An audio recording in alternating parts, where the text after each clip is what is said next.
India में अगर कुछ भी ऑनलाइन सेल करने की बात आती है तो लोगों के दिमाग में सबसे पहली कैटेगरी क्लोथिंग के बिजनेस की आती है। और आए भी क्यों ना, इतने सारे कंज्यूमर्स हैं क्लोथिंग से रिलेटेड इंडिया में कि ये जो कैटेगरी है कभी रुकने ही नहीं वाली है।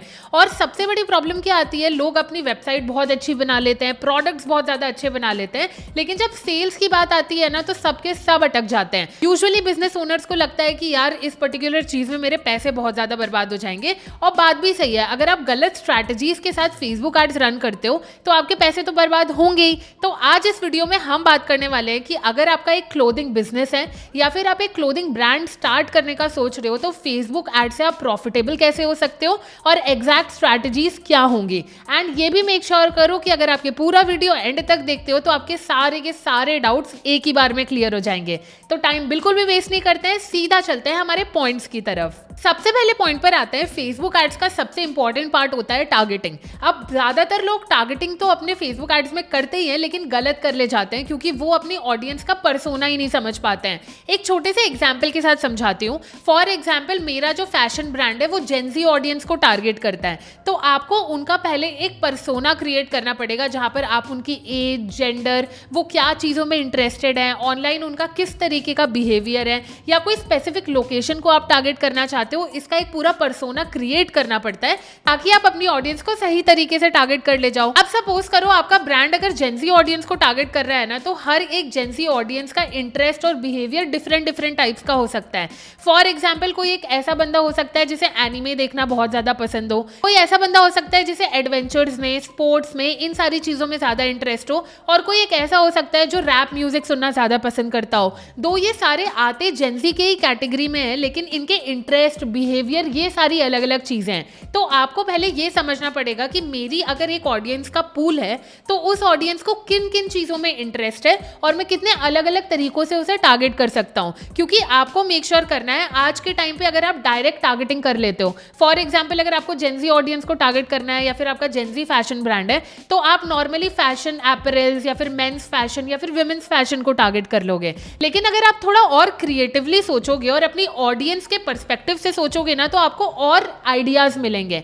और जब आपको मल्टीपल आइडियाज मिलते हैं ना कि आप जेनजी ऑडियंस को और कितने तरीके से टारगेट कर सकते हो, तो वहां पर इंटरेस्ट में कंपटीशन भी कम होता है क्योंकि बाकी कॉम्पिटिटर्स वहां पे टारगेटिंग नहीं कर रहे हैं, एंड इवन आपको रिजल्ट्स भी काफी ज्यादा अच्छे मिलते हैं। तो फेसबुक एड्स में स्टार्ट करते वक्त आपका सबसे पहला गोल होना चाहिए कि आप अपनी ऑडियंस का पर्सोना बनाओ, लेकिन एक नहीं, एटलीस्ट 6 to 7 पर्सोनास बनाओ और उन्हें मल्टीपल एड यूज करके टेस्ट करो।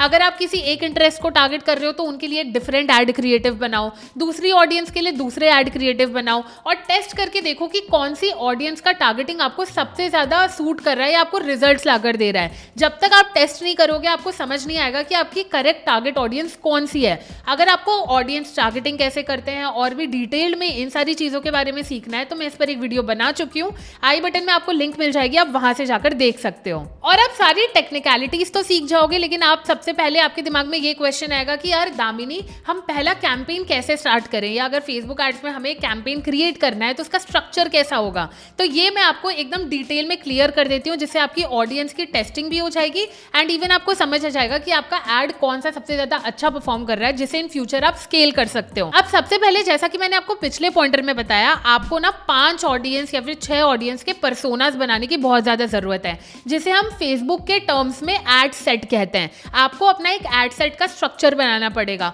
फॉर एग्जाम्पल, आप क्या टारगेटिंग करना चाहते हो, आपकी प्लेसमेंट्स क्या होने वाली है, आपको ये सारी चीजें सेट करनी पड़ती हैं। अब आप क्या करो, अलग अलग टाइप के एड सेट क्रिएट करो। सपोज करो आपने 5 एड सेट क्रिएट किए जिसमें आप अलग अलग ऑडियंस को टारगेट कर रहे हो। अब उसे बिना छेड़े, बिना उस पर कोई भी चेंजेस किए हुए 5 to 6 डेज कॉन्टिन्यूसली रन होने दो।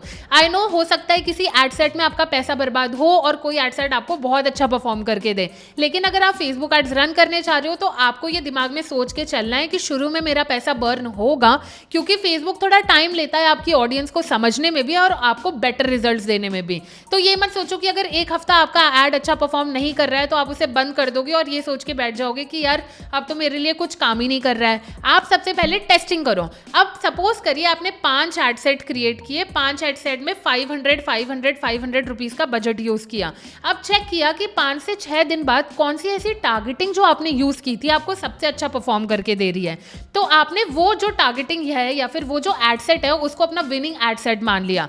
अब काम यही नहीं खत्म होता है, आपने अपना एड सेट विनिंग ढूंढ लिया, अब आपको जरूरत है विनिंग एड क्रिएटिव ढूंढने की। अब यही प्रोसेस ना आप सेम टू सेम डुप्लीकेट करोगे। पहले आपने टारगेटिंग टेस्ट की थी, अब आप क्या करोगे, डिफरेंट एड टेस्ट करोगे। वो कैसे करोगे मैं बताती हूँ। आपको क्या करना है, आपका जो विनिंग एड सेट था उसके 5 डुप्लीकेट्स क्रिएट कर लेना है। अब उसमें अलग अलग एड क्रिएटिव्स ऐड करना है। जो ऐड का सेक्शन होता है वहां पर आपको अलग अलग, कहीं आपने इमेज ऐड टेस्ट कर लिया, कहीं वीडियो कर लिया, कहीं कैराउजल कर लिया, और देखा कि कौन सा ऐड क्रिएटिव उस पर्टिकुलर विनिंग ऐड सेट के साथ मुझे सबसे अच्छे रिजल्ट्स लाकर दे रहा है। और इससे क्या होगा, उसे भी आप 5 to 6 डेज तक रन होने दो। और अगर आपको लगता है कि यार ये वाला ऐड सेट जो मेरा विनिंग था और ये वाला ऐड क्रिएटिव, सपोज करो एक वीडियो ऐड मेरे लिए सबसे ज्यादा अच्छा परफॉर्म करके दे रहा है, तो आपको समझ आ जाएगा कि ये पर्टिकुलर कैंपेन मेरे लिए एक बेस्ट कैंपेन हो सकता है। तो अपना पहला कैंपेन स्टार्ट करते वक्त आपका मेन गोल ये होना चाहिए कि आप अपने एड सेट में एक विनिंग एड सेट निकाल लो और एड क्रिएटिव्स में एक विनिंग एड क्रिएटिव्स निकाल लो।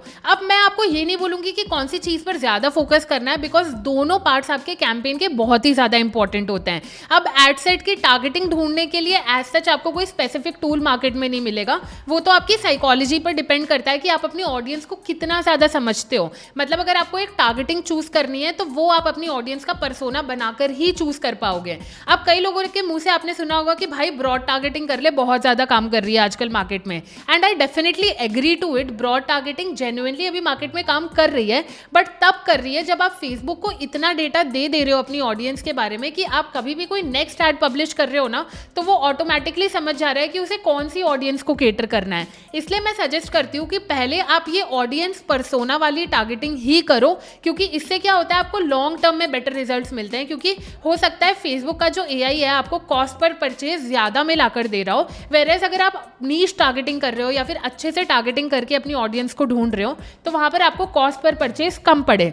अब ये तो हो गई हमारी एड सेट या टारगेटिंग की बात। अगर मैं एड क्रिएटिव्स की बात करूं, आपको एड क्रिएटिव्स टेस्ट करने हैं, ये समझना है कि मार्केट में किस टाइप के एड क्रिएटिव्स चल रहे हैं, आपको कौन सा अपने ब्रांड के लिए यूज करना चाहिए। तो इसके लिए एक टूल आता है जिसका नाम है मीनिया, जो मैं हमेशा यूजुअली जब भी कोई भी फेसबुक एड कैंपेन रन करती हूँ ना तो यूज करती हूँ। फॉर एग्जाम्पल मुझे ना एनिमे की टी शर्ट सेल करनी है, यहाँ पर आप अपने प्रोडक्ट के बारे में कुछ भी डिटेल लिख सकते हो। फॉर एग्जाम्पल कॉम्पिटिटर रिसर्च करना हो या फिर मैजिक सर्च करना हो, मैं यहाँ मैजिक सर्च पर चली जाऊंगी एंड यहाँ पर अपने प्रोडक्ट के बारे में, फॉर एग्जाम्पल अगर मुझे एनिमे टी शर्ट सेल करनी है तो मैंने एनिमे टी शर्ट सर्च किया। अब ये मुझे शोकेस कर देगा कि पिंटरेस्ट, फेसबुक, टिकटॉक कहाँ पर कौन से टाइप के प्रोडक्ट सेल हो रहे हैं और उनके एड क्रिएटिव्स कैसे हैं। अगर मुझे ये वाला जो बेसिकली एड क्रिएटिव है पसंद आ रहा है, मैं इसको ओपन कर सकती हूँ। मुझे ये भी पता चल जाएगा कि ये लोग क्या डिस्क्रिप्शन यूज कर रहे हैं, क्योंकि एड क्रिएटिव्स तो इंपॉर्टेंट होते ही हैं, लेकिन अगर एड कॉपी बहुत ज्यादा कंपेलिंग नहीं होती ना तो आपके एड क्रिएटिव का भी कोई सेंस नहीं बनता है। तो यहाँ पर मैं चेक कर सकती हूँ कि उन्होंने क्या डिस्क्रिप्शन यूज किया है, किस टाइप का वो बेसिकली कॉपी यूज कर रहे हैं, और इसी के साथ साथ उनके एड क्रिएटिव्स किस टाइप के हैं। अब ये सारी चीजें जब मैं एनालाइज कर लेती हूँ ना तो यहाँ पर मुझे उनकी लैंडिंग पेज की लिंक भी दिख जाती है। अब मैं क्या करूँगी, उनके लैंडिंग पेज पर जाकर ये चेक कर सकती हूँ कि वो और किस किस टाइप के प्रोडक्ट सेल कर रहे हैं। इससे क्या होता है, आप सिर्फ एड क्रिएटर्स के बारे में नहीं सीखते हो, बट साथ ही साथ अपने कॉम्पिटिटर्स की रिसर्च भी बहुत अच्छे से कर लेते हो। जैसे फॉर एग्जाम्पल आप यहाँ से प्रोडक्ट भी देख सकते हो एंड यहाँ पर मुझे प्रॉपर दिख रहा है कि लैंडिंग पेज कैसा है, शॉप बाय एनीमे इन्होंने क्या कैटेगरीज यूज कर रखी है, क्या डिस्काउंट्स वो दे रहे हैं, और मैं ऐसी सेम चीजें अपने लैंडिंग पेज में यूज कर सकती हूँ। और इसी के साथ साथ ना यहाँ पे कॉम्पिटिटर रिसर्च का एक ऑप्शन मिलता है। यहाँ पर मैं जो भी फॉर एग्जाम्पल यही मेरा कॉम्पिटिटर है तो मैं क्या करूंगी, इसकी लिंक वहां पर पेस्ट कर दूंगी। अब ये जो बेसिकली वेबसाइट है ये किस किस टाइप के एड रन कर रही है ना उसके बारे में मुझे सारी डिटेल्स मिल जाती हैं कि वो कहाँ पर एड रन कर रही हैं, किस टाइप के एड्स रन कर रही हैं और उनके एड क्रिएटिव्स किस टाइप के हैं। अब ये जो आप वर्जन देख रहे हो ये पेड है, क्योंकि पेड में मेरे को कंपैरेटिवली यहाँ पर ज़्यादा फीचर्स मिलते हैं इसलिए मैं यूज़ करती हूँ। और मेरा जो घंटों का एड क्रिएटिव्स ढूंढने का काम होता है ना, मुझे लगता है वो 15 से 20 मिनट में हो जाता है। अगर आपको इसका पेड वर्जन खरीदना है तो उसकी लिंक आपको मेरे डिस्क्रिप्शन में मिल जाएगी, आप वहाँ से परचेज कर सकते हो। दामिनी कूपन कोड यूज़ करोगे तो आपको 30-40% डिस्काउंट एक्स्ट्रा मिल जाएगा। ये तो हो गया बेसिक ओवरव्यू कि आप अपने एड सेट कैसे क्रिएट करोगे, उन्हें टेस्ट कैसे करोगे, एड क्रिएटिव्स को कैसे टेस्ट करके जो अच्छा परफॉर्म कर रहा है उसे बाद में स्केल करोगे। लेकिन अगर आपको लगता है कि टेस्टिंग टेस्टिंग के टाइम में आपका बहुत ज़्यादा पैसा बर्न हो रहा है, तो आप CBO कैंपेन्स यूज़ कर सकते हो, जिन्हें आजकल हम ABO कैंपेन्स भी कहते हैं, जहाँ पर बेसिकली क्या होता है, आप अपने कैंपेन लेवल पर एक बजट असाइन करते हो और फिर फेसबुक डिसाइड करता है आपके एड सेट को, कौन से एड सेट को कितना बेसिकली बजट देना है। अगर आपको CBO कैंपेन कैसे क्रिएट करते हैं, ये सारी चीज़ें सीखनी है, उस पर भी मैं एक वीडियो क्रिएट कर चुकी हूँ, जिसकी लिंक आपको आई बटन में मिल जाएगी, तो वो मैं आपको ज़्यादा समझाने नहीं वाली हूँ। लेकिन अब हम बात करते हैं हमारे नेक्स्ट पॉइंटर की, जो मुझे लगता है ई-कॉमर्स के लिए सबसे इंपॉर्टेंट पॉइंटर है, विच इज़ रीटारगेटिंग। अब सपोज करो आप ना 10-15 दिन से कॉन्टिन्यूसली एड्स रन कर रहे हो, कई लोगों ने आपकी वेबसाइट से परचेज किया, लेकिन कई लोग ऐसे थे जिन्होंने आपके कोई प्रोडक्ट पर ऐड टू कार्ट किया, कई लोगों ने चेकआउट इनिशिएट किया लेकिन परचेज कंप्लीट नहीं किया, कई लोग ऐसे होंगे जिन्होंने सिर्फ आपकी वेबसाइट विजिट की, आपका प्रोडक्ट पेज देखा और कुछ भी परचेजिंग नहीं की। अब ये जो ऑडियंस होती है ना, ये सबसे ज़्यादा हॉट ऑडियंस होती है और इन्हें आप ऐसे ही नहीं छोड़ सकते हो, क्योंकि इनके कन्वर्जन के चांसेस एक कोल्ड ऑडियंस के कंपैरिजन में बहुत ही ज़्यादा होते हैं। तो यहाँ पर आप क्या करते हो, एक रीटारगेटिंग स्ट्रैटेजी स्टार्ट करते हो। जब आपको 10-15 डेज ऑलरेडी हो गए ना ऐड रन करते हुए, तो आई डेफिनेटली सजेस्ट कि आप एक रीटारगेटिंग कैंपेन स्विच ऑन कर दो, जिसे कॉन्टिन्यूसली चलने दो एक मिनिमल अमाउंट ऑफ बजट के साथ, ताकि उन लोगों को ऐड दिखे जिन्होंने आपकी वेबसाइट के साथ इंटरैक्ट किया है बट परचेजिंग नहीं की है। अब आप रीटारगेटिंग कैंपेन कैसे रन करते हो, वो आप करते हो एक कस्टम ऑडियंस क्रिएट करके। अगर आप अपनी वेबसाइट पर पिक्सेल इंटीग्रेट कर चुके हो और वहां से डेटा आपको मिल रहा है, तो आपको क्या करना है, एक कस्टम ऑडियंस क्रिएट करनी है वेबसाइट में। या तो आप सिर्फ ऐड टू कार्ट यूजर्स को टारगेट कर सकते हो एक कस्टम ऑडियंस में, या फिर आप क्या कर सकते हो, जिन्होंने वेबसाइट व्यू की है उन्हें टारगेट कर सकते हो, और जिन्होंने आपसे ऑलरेडी परचेजिंग कर ली है उन ऑडियंस को एक्सक्लूड कर सकते हो। तो इससे क्या होता है, सिर्फ उन्हीं ऑडियंस को ऐड दिखता है जो आपके पोटेंशियल कस्टमर्स बन सकते हैं। और ऐसी सिचुएशंस में क्या होता है, लोग ज्यादा कन्वर्ट होते हैं क्योंकि उन्होंने आपके ब्रांड को ऑलरेडी देख रखा है, और अगर आप उन्हें वापस से ऐड दिखाते हो तो उनके कन्वर्जन्स के चांसेस बढ़ जाते हैं। अब आपके दिमाग में आ रहा होगा कि यार दामिनी, रीटारगेटिंग कैंपेन कैसे स्टार्ट करना चाहिए।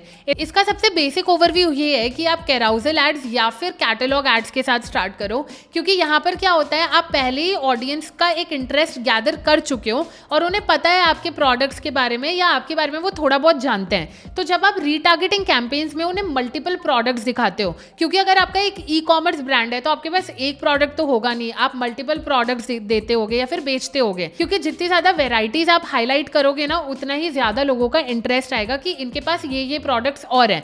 तो आप कैराउजल एड्स या फिर कैटलॉग एड्स के थ्रू रीटारगेटिंग कैंपेन स्टार्ट करो और add to cart users, initiate checkout users, website viewers या फिर प्रोडक्ट पेज व्यूअर्स को डायरेक्टली टारगेट करो और once in a while continuously target करते रहो ताकि वो कन्वर्ट हो जाए। अब अगर आपको कन्वर्जन्स जेन्युइनली लेकर आनी है ना, तो सिर्फ कैराउजल एड्स या फिर कैटलॉग एड्स रन करने से कुछ नहीं होगा। आपको उसमें ऑफर्स इंक्लूड करने पड़ेंगे या फिर एक ऐसा इफेक्ट क्रिएट करना पड़ेगा ताकि वो तुरंत उस चीज का एक्शन ले। अब ये आप कैसे कर सकते हो, फॉर एग्जाम्पल आपने बाय 2 गेट 1 फ्री का कोई ऑफर रन कर दिया और आप स्क्रीन में अपनी, अगर आप एड क्रिएटिव बना रहे हो या फिर कुछ भी बना रहे हो, तो आपको ना इतना ज्यादा उसे विजिबल रखना है कि कोई भी उसे देखे तो उसे समझ आ जाए कि यार क्या हो सकता है कि अगर मैंने इनका प्रोडक्ट पहले देखा है तो ये मुझे अब ऑफर देके कन्विंस कर रहे हैं। तो buy 2 get 1 free, get 20% off या फिर get 30% off on your first order, ऐसे डिस्काउंट्स आप ऐड कर सकते हो। या फिर आप कुछ अर्जेंसी इफेक्ट क्रिएट कर सकते हो जहां पर आप कह रहे हो कि 20% of if you purchase with in 24 hours. तो इससे क्या हो रहा है, सामने वाले को लग रहा है कि यार सिर्फ 24 घंटे के अंदर अंदर ही मुझे 20% ऑफ मिलेगा, तो वो एक अर्जेंसी इफेक्ट क्रिएट करता है और सामने वाला यूजर बहुत तुरंत एक्शंस लेता है। तो अगर आप रीटारगेटिंग कैंपेन रन कर रहे हो तो ऐड के साथ साथ आप उसमें कुछ ना कुछ ऑफर्स इंक्लूड करो ताकि यूजर और भी ज्यादा अट्रैक्ट हो और आपका परचेज कंप्लीट करें। अब हम बात करते हैं हमारे नेक्स्ट पॉइंटर की। सपोज करिए आपने एड्स रन किए, आपको काफी सारे कस्टमर्स मिल गए जिन्होंने आपसे प्रोडक्ट खरीद लिया और रिटर्न भी नहीं किया क्योंकि उन्हें प्रोडक्ट पसंद आया। अब ये आपके लॉयल कस्टमर्स हैं जो आप पर ट्रस्ट करते हैं, तो आपको इनका डेटा कलेक्ट करना और उनके साथ व्हाट्सएप और ईमेल पर कनेक्टेड रहना है। फॉर एग्जाम्पल आप हफ्ते में एक बार उन्हें व्हाट्सएप या फिर ईमेल के थ्रू अपने नए कलेक्शन के बारे में बता सकते हो या फिर शेयर कर सकते हो कि आप नया डिस्काउंट लेकर आ रहे हो या फिर कोई ऑफर रन कर रहे हो। तो इससे क्या होता है, इसके पीछे की बहुत ही बेसिक सी साइकोलॉजी है। अगर कोई कस्टमर आपका ऑलरेडी कन्वर्ट हो चुका है तो आपको एड में वापस उस पर पैसे खर्च करने की जरूरत नहीं है, क्योंकि वो कस्टमर आपसे ऑलरेडी परचेज कर चुका है और अगर आप उसे कॉन्टिन्यूसली नर्चर करते रहते हो ना अपने ईमेल या फिर व्हाट्सएप के थ्रू, तो आपको एड बजट में उस पर स्पेसिफिकली पैसे खर्च नहीं करने पड़ते हैं, जिससे आपका एड बजट भी कम यूज होता है। और ये सबसे बेस्ट स्ट्रैटेजी होती है क्लोथिंग ब्रांड्स के लिए। और हमारा ना हमेशा एंड गोल यही होना चाहिए कि अगर हमारा कोई कस्टमर बन गया है ना, तो उसे हम लॉन्ग टर्म तक अपने साथ रखें, अपनी प्रोडक्ट की पैकेजिंग अच्छी रखें, क्वालिटी अच्छी हो, ताकि वो बार बार हमसे प्रोडक्ट परचेज करें।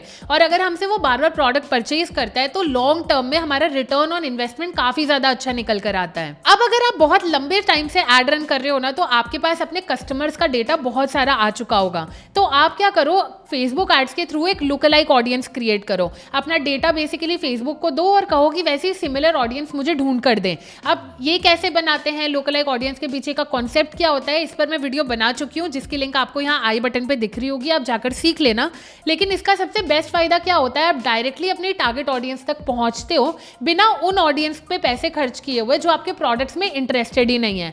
बट एट लास्ट और हमेशा आपको मेक श्योर करना है कि अगर आप फेसबुक पर एड्स रन करने चाह रहे हो तो आपकी एक ऑर्गेनिक प्रेजेंस होना बहुत ही ज्यादा इंपॉर्टेंट है, क्योंकि ये ट्राइड एंड टेस्टेड है। अगर आपके ब्रांड की ऑर्गेनिक प्रेजेंस है तो आपको फेसबुक पर ऑटोमेटिकली अच्छे रिजल्ट मिलने लगते हैं, क्योंकि फेसबुक को पता है कि लोगों का आप पर ट्रस्ट है। तो आपको मेक श्योर करना है कि आप इंस्टाग्राम पर हमेशा एक्टिव रहो, अपने ब्रांड के बारे में एक एस्टैब्लिशमेंट करते रहो, क्योंकि ये लॉन्ग रन में आपको बहुत इफेक्टिव रिजल्ट्स देकर जाएगा, ऑर्गेनिकली भी और फेसबुक एड्स के थ्रू भी। आई होप आपको समझ आ गया होगा कि अगर आपका क्लोथिंग ब्रांड है तो आप एग्जैक्ट फेसबुक एड स्ट्रैटेजीज कैसे इंप्लीमेंट करोगे।